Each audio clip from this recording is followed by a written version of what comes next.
are associated with cricket, but this walkathon, how are you connected with this initiative? Yeah, look, anything that involves getting people moving, getting people active, getting people outdoors, I'm all for. So asked to be involved with this and give some advice about the impact of health and wellness that walking can have positively on the community. It's something I'm really interested in. I'm also very keen to see more kids move, more kids be active, more kids walk. This is a lovely way to get that initiative up and running. Because the more kids that we have moving, the more kids we have walking, the more kids we have coming into our sporting funnel, which means more elite athletes coming out the top, which they're unfortunately get to work with. So there's a bigger picture at play for me. It's all about general health, wellness, fitness, but also a larger sporting agenda that we need to embrace at this specific time. You as the physiotherapist of various cricket teams and now with the Rajasthan Royals, do cricketers walk? Because we see them train and jog and go running and all that, but are there serious walkers in the cricket teams that have been associated? They're very good explorers. Cricketers are great explorers because they're always exposed to new environments. They're always traveling to different countries, always traveling to different environments that they want to explore. Walking is the best way to explore any environment, as you know. So we encourage them to walk. We encourage them to see outside of the cricket field, outside of the hotel, outside of the venues that we often associate sports people with. Because that's part of the journey of life. It's the way to explore, it's the way to experience new things and new places. It's also an integral part of our recovery sessions, walking, active movement. And it's also the first stepping stone back to playing injuries. So walking plays a hugely important role in every athlete's life, be they elite, be they sub-elite, be they amateur. But at the end of the day, walking is a time for you to explore yourself. It's a time for you to understand yourself better, but it's also a time for you to re-engage with certain things that maybe you find out favourable, particularly internally. I think they're really important things we try and encourage our players to be a little bit more sort of introspective, and walking is the best time to do that. And if you can pick out one or two people you enjoyed walking with among the cricketers over the years? One of the things you'll see a lot of coaches doing is they tend to take these walks around the boundary lines. Right. And you will have seen that having been involved with cricket for a long time. And so there are some fascinating people you get to walk with over the years, from commentators, from the likes of Alan Wilkins. I love spending time with him walking. He's an incredibly insightful fellow, great knowledge of the game. Ravi Shastri is another one. For me, Rahul Dravid is a really interesting character to walk with. You unpack a lot of things when you walk with Rahul. And then players. It's a really nice time to connect with players and reconnect with players.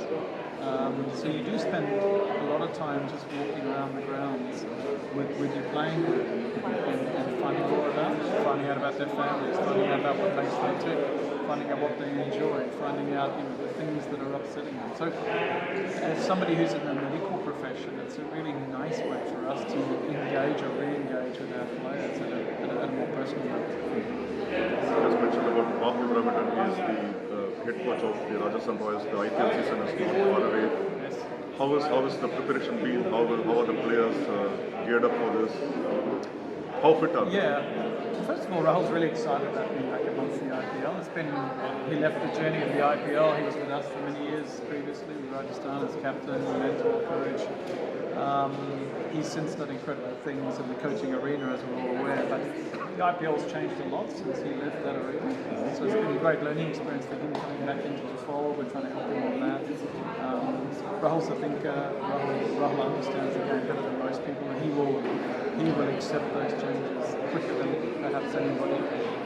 So to have his solidity, stability, calmness around the dressing room is going to be a great value for everybody, particularly the young players who are coming in. And it's a pretty threatening environment when you think about it for a lot of people, not just players, but support staff and anybody who's involved in this tournament. So having someone like Rahul around helps sort of put a soothing balm over the whole group at some level, which is not.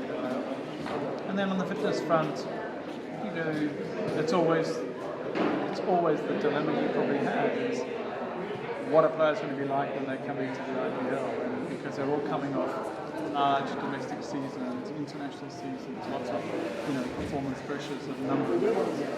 And so part of our job is to understand those players throughout the year. So there's no surprise when it comes to starting the IPL. So we monitor these players throughout the year. We have insights, we have inputs. We try and get them together across months across the year as well to have interventions with them. So I think it's really important that this year-round approach to managing players in this tournament, because of the size of the tournament, because of the importance of this tournament, we have to do. So touch wood, coming into this tournament, we have a full squad of players and we're really happy to work with and fully fit and prepared to take on the challenges of an 8-9 week tournament. Fantastic. And John, you are one of those very few who has been associated with one particular team, one franchise. You're saying I'm old? No, but it will be very rare for someone to stick to one particular franchise. We see players change over and all that. How have you seen Rajasthan Royals over the years? Been there, winners of the first edition 2008 under the great late Shane Warne. Now Sanju Samson as the skipper. Over the years, how has it been? How has the journey for you been? And how have you seen Rajasthan Royals over the years change and IPL as a whole change over the years? I think it's best to look at how the landscape of cricket's changed, and I think IPL has probably been at the forefront of those changes. And that's not just commercially, I'm talking about what it's done for the sport in general, people that are now watching the sport and the tournament. I think from that aspect it's a really positive thing. I think what it's done for appreciating the support structures that sit around an athlete or a team of athletes, and the learnings from that we're now taking to other sports across India, into other sporting domains, and demonstrating success through those individuals with other athletes that are now going to podiums around the world. We've seen that in recent international competitions. So I think they're the real positives that have come out of the IPL. And then looking at the cricketers themselves and how they've grown, the journeys that they've been on personally and professionally throughout this 18 years. Some are still playing, and it's Dhoni, and some of these guys are still playing the tournament, which in itself is a mark of what we're now able to achieve because of the support structures that are around them. We're now allowing players to play for longer periods. It's the term that we call longevity. How do I make my players' sporting journey as long and successful and injury-free as possible? And that's what our role is. I think 20 years ago, some of these extended journeys may not have been possible given the volumes that they're playing. And so there are a lot of learnings that have come out of this last 18 years, and for me, 21 years, whatever it's been in international cricket. So things have changed, and the best part about it is seeing how that's impacted on the community. One of the things that you will have noticed in cricket in India is the way the game has changed in terms of fitness, the way it's changed in terms of speed, the way it's changed in terms of durability of these players. And we're now seeing the general public embracing some of those measures as well. And that's through role models like Virat Kohli's of the world, and people like that who've made fitness non-negotiable at the sporting level and at the cricket level. And then people seeing and embracing that and taking that into the community. I think that's a really, really positive thing. So for me, it's all about how can we use cricket, this incredibly powerful vehicle, to do good things across a larger audience. I think that's what it's like to say. You just mentioned about Virat Kohli being the role model and among the supreme fittest cricketers around. Is fitness only it's not just in appearance, isn't it? Because we see some of the players like you have the Arjun or Ranatungas of the past, or even now you have those one of the West Indian cricketer. But it is not just about appearance, but what they can do on the field for the required number of hours. So how do you define fitness for a cricketer? Yeah, it's about translating gym fitness into performances on the field. And some people aren't able to do that as effectively. So we've got to make training sports. So that's number one thing. It's about being useful on the field and being productive on the field. And most of all, being durable when injury free. So that all starts in other environments. Often it's in the gym, often it's on the training track, somewhere else. But ultimately, it has to manifest itself in a performance outcome on the field at the end of the day. Otherwise, it's what's the injury. And that's what Virat's done better than most. A lot of these modern day cricketers are able to demonstrate is taking really smart training methods and routines from S&C coaches and physios and bringing that onto the sporting arena to make them more durable, to bring performances that you and I want to be watching when we're sitting at home watching cricket on TV. We want to see that brand of cricket that you play. And you can only play that brand of cricket if you've got a fitness foundation to support that. And effectively, that's what our job is. Why do people pull up the TV every night to watch the IPL and these games? It's because you're seeing incredible people doing incredible things physically. Leaping over, down the road, flicking balls back, sprinting to stop. Very rarely we saw that, or less consistently saw that 15, 20, 25 years ago. And people turn the TV now on to see athletes in the arena. We never thought of them as athletes previously. But now that we've got GPS tracking devices and we can actually see what they do on the field, the numbers are astounding. Top speeds, the total distances they cover in a game, all these things. It's unbelievable. So we need to train these athletes. What you're seeing now is the end result on the field of real athletes demonstrating skill sets in a sport like cricket previously was to be an athletic sport. John, one thing I always wanted to ask somebody who's fitness or training the players, keeping players fit. Once Dennis Lilly told me about, because we see so many fast bowlers, especially fast bowlers, breaking down, and it is attributed to their gym work or whatever gym-related issues. Dennis Lilly once said that he had a conversation with Mr. Johnson. He said, why don't we just go run and bowl instead of spending time in the gym? Because we saw one couple days play those 130 plus test matches, not missing a single test match because of injury, and he would just bowl what was required, those many overs. How do you balance that in today's world? And I took a lot of learnings from some of those guys in that year. From Jeff Thompson to Dennis Lilly to Chappell to some of the great West Indian fast bowlers. And there was a consistent theme around that a lot of them didn't go to the gym and didn't spend much time in the gym because it wasn't really appreciated or understood or even physically available in those days. So they made use of other things. If you talk to them about what they actually did do, they did a lot of body weight resistance type training. They did a lot of push-ups, pull-ups, stairs, running, bowling, swimming, surfing. And what that meant was that all those things translated into developing their energy systems and their skeletal systems that supported them in their sport. And they were able to prove that and demonstrate that. Not everybody's made up to go to the gym and do heavy weights. A lot of guys that I do not want to see in the gym because it would be detrimental to them. There are many cases of cricketers who tried to get strong in a gym setting and failed and broken down consistently. So that's where we come in and make assessments on players and do various tests on them to work out what is the best training routine for those individuals to make them more durable, to keep them moving, to give them better endurance. And for many, it's not the gym setting. It's these modified training sessions that we talked about, more functional-based training sessions, more sports-specific training sessions. And for a lot of them, it is going out there and running and doing something. So we need to take lessons from the past because there are things that they did back then that worked.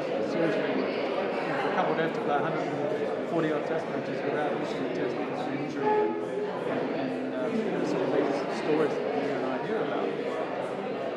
There's learnings in that. And we need to bring that on board and work out what worked for them and what works now, and let's put the two together and see, for my athlete, is it going to work? We're fortunate today to have so many technologies that we have available to us, wearable technology, these GPS trackers. They'll also give us insights into how best to train this individual. And for some, it's not in the gym. John, you were part of the John and John of Indian cricket. You had John Wright and John Gloster. And later it was Greg Chappell with Gregory King. Yep. So how do you remember your days with the Indian cricket team? And you had some of the finest, some of the greatest players. Yeah, 100%. I was very fortunate to start my Indian journey with John Wright, one of the great human beings, through the incredible learnings of Greg Chappell. There were some great learnings that came out of Greg's 2 years. Then there was a year or so where we didn't really have anybody. We had a lot of sort of managers that came in and out, Ravi, Chappell, Raj, Portuguese. They all had their own offerings. And then the first part of Gary. So it's a really interesting part of Indian cricket. Because across that period there were 4 different captains as well. So I had Saurav, then I had Rahul Dravid, then Kumble and then Dhoni, including winning the World Cup under MS in 2007. So everybody brought something to the mix. Everybody brought something that was beneficial to Indian cricket at that point in time. The person that probably brought it all together from the captain side of learning from everybody, built his own environment of leadership, which was very successful. But there's a bit of sorrow in him. There's a little bit of Rahul Dravid in him. There's a bit of Kumble in him as well. MS was and then all those coaches arguably all had something to contribute to the success of cricket. They all contributed to that. So it's a lovely melting pot and a really fantastic time to be. Finally, John, what do we expect from Rajasthan Royals this coming IPL? I think you're always going to get a team that's fully committed. What you see is what you get. You're going to get a team that will front up every single day, that's committed to demonstrating that we're a force to be reckoned with. If you look at, I think the numbers show that Rajasthan Royals is actually the most consistent team in the last 3 years, and the most number of successes in the last 3 years. Even though it didn't end up in a trophy, almost did. And I know what it's like to win those trophies, the big trophies, the World Cups, the IPLs. And I'd love to taste that again because that's what it's all about. But some other incredible things that we learn on that journey into those and we've got to appreciate that for many of us, they won't experience that silver play. But don't see that as a failure. Look at all the things you can learn along that journey of getting into those finals. And often that's where your success is going to come. And just one quick thing. Recently it was Shane Warne's he was inspirational in IPL in the start.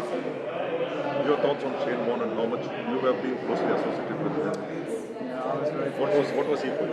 I was very fortunate to spend many 10 years with Shane. He was a genius. We all talk about his genius on the cricket field.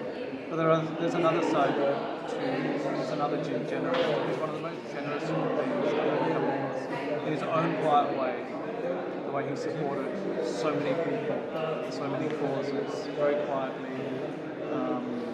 A very unique individual, made you laugh, made you cry, frustrated the hell out of you. But at the end of the day, so genius, generous, engineer. I think are probably the 3 Gs that I associate with Shane. He's sorely missed, you know. He was such a huge part of what Rajasthan Royals is and will be, and the culture around Rajasthan. The way we play our cricket is very much the same everywhere.